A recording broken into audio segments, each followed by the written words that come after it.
Dear student, welcome to my channel. Student, आज की इस वीडियो में आपके लिए क्लास 12th केमिस्ट्री 2023 का जो एनुअल एग्जाम पेपर था उसका सॉल्यूशन देखेंगे। तो डियर स्टूडेंट, इसको आप अच्छे से समझिएगा।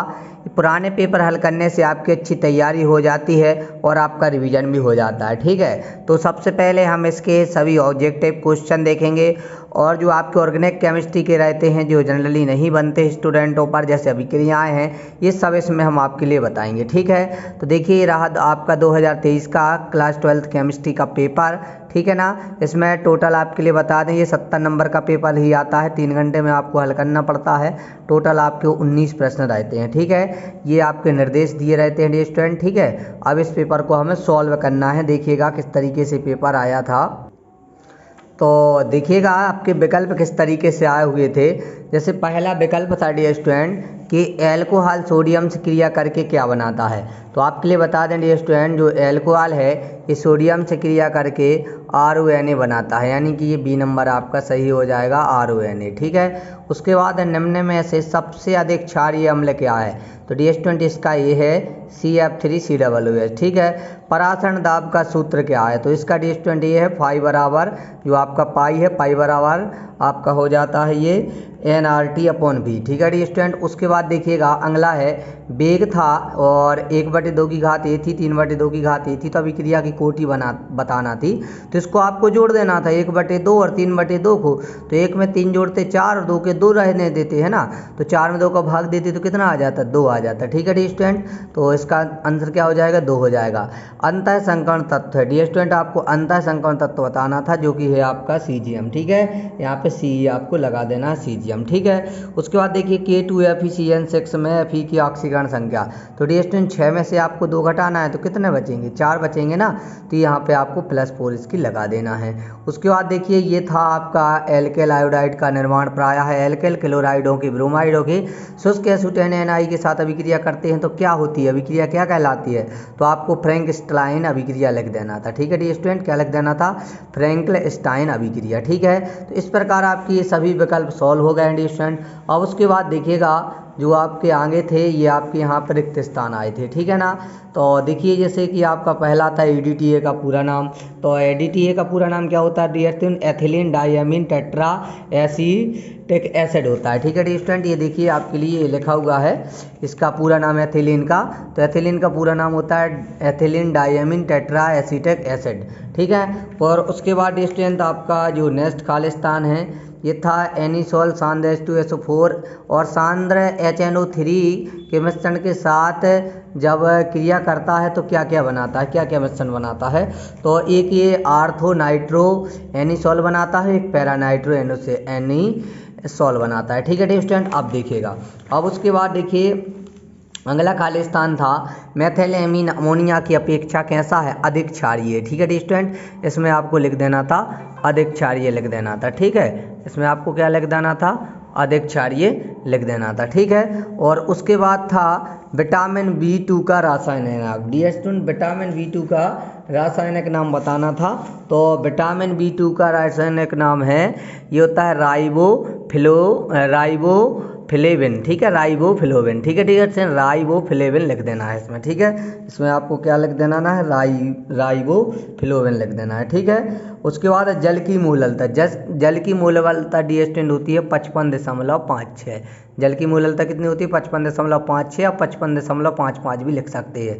मानक हाइड्रोजन इलेक्ट्रोड विभव का मान होता है 0.0 वोल्ट, यानी कि 0 वोल्ट होता है।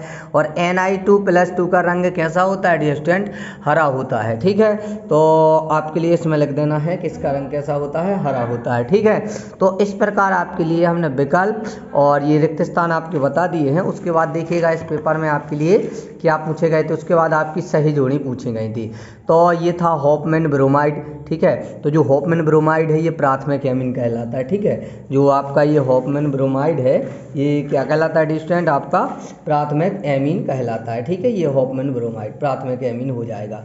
ठीक है, तो यहाँ पे ये आपका पहला हो जाएगा प्राथमिक एमीन। उसके बाद देखिएगा दुर्द शर्करा क्या है। ठीक है, तो आपका जो दुर्द शर्करा है डियर स्टूडेंट ये कहलाता है आपका लैक्टोज। ठीक है, तो आपको लैक्टोज से मिला देना है। ठीक है, जो दुर्द शर्करा है ये क्या है आपका लैक्टोज है।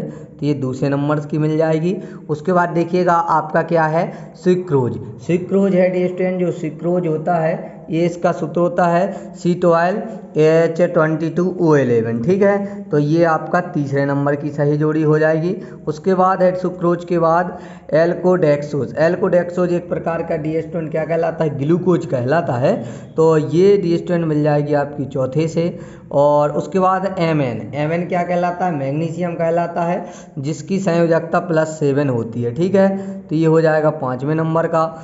और उसके बाद है प्राथमिक संयोजकता। ये स्टूडेंट आपकी प्राथमिक संयोजकता पूछी गई है, जो कि आपकी प्राथमिक संयोजकता की यदि हम बात करें तो ये ऋणात्मक आयन होता है, ठीक है।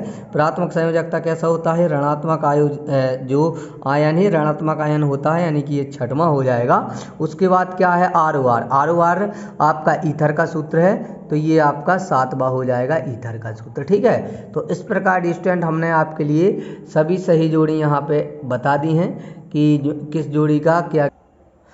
अब हम स्टूडेंट सही जोड़ियों के बाद यदि बात करें तो आपके पूछे गए थे यहाँ पे एक वाक्य या एक शब्द में उत्तर। DDT का पूरा नाम होता है डाइक्लोरो डाइफेनल ट्राइक्लोरोएथेन, ठीक है डियर स्टूडेंट। डाइक्लोरो है ना, आपके लिए बता दें डियर स्टूडेंट, डाइक्लोरो डाइफेनल ट्राइक्लोरोएथेन, ठीक है। आपके लिए यहाँ पे हमने इसका पूरा फुल फॉर्म लिख दिया है DDT का, डाइक्लोरो डाइफेनल ट्राइक्लोरोएथेन, ठीक है, अंडरस्टैंड, ठीक है। और ये सही जोड़ियाँ भी हैं इसी पेपर की। अब देखिएगा अगला है युग्मन अभिक्रिया का उदाहरण। डियर स्टूडेंट, युग्मन अभिक्रिया का आपको उदाहरण देना था, तो आपके लिए बता दें ये है युग्मन अभिक्रिया का उदाहरण, ठीक है। आपको बेंजीन लेना है, सबसे पहले NO2 जोड़ना है, Cl बेंजीन रिंग बनाना है, फिर NOH से रिएक्शन करा देना है, फिर C6H5NO2 और इससे आपको रिएक्शन करा देना है। तो ये आपका युग्मन अभिक्रिया का एग्जाम्पल हो जाएगा, ठीक है। उसके बाद देखिए दूसरा क्या है, हिंसबर्ग अभिकर्मक का सूत्र लिखना था। डियर स्टूडेंट, हिंसबर्ग अभिकर्मक का आपके लिए सूत्र लिखना था, है ना। तो जो कि आप पार्ट ये आपका जो एमीन वाला था वहाँ से लिख सकते थे हिंसबर्ग अभिकर्मक का सूत्र, ठीक है। यहाँ पे आपको लिख के ही हम आपके लिए बता देते हैं डियर स्टूडेंट कि जो हिंसबर्ग अभिकर्मक का सूत्र है ये होता है C6H5SO2 और डियर स्टूडेंट Cl, ठीक है। ये हिंसबर्ग अभिकर्मक का सूत्र होता है। और प्रोटीन के एक अलग का नाम बताइए। प्रोटीन के एक अलग का नाम है आपके डियर स्टूडेंट, आप लिख सकते हो एमिनो अम्ल, ठीक है, एमिनो अम्ल लिख सकते हो, ठीक है। इसका आपका एमिनो अम्ल हो जाएगा, ठीक है।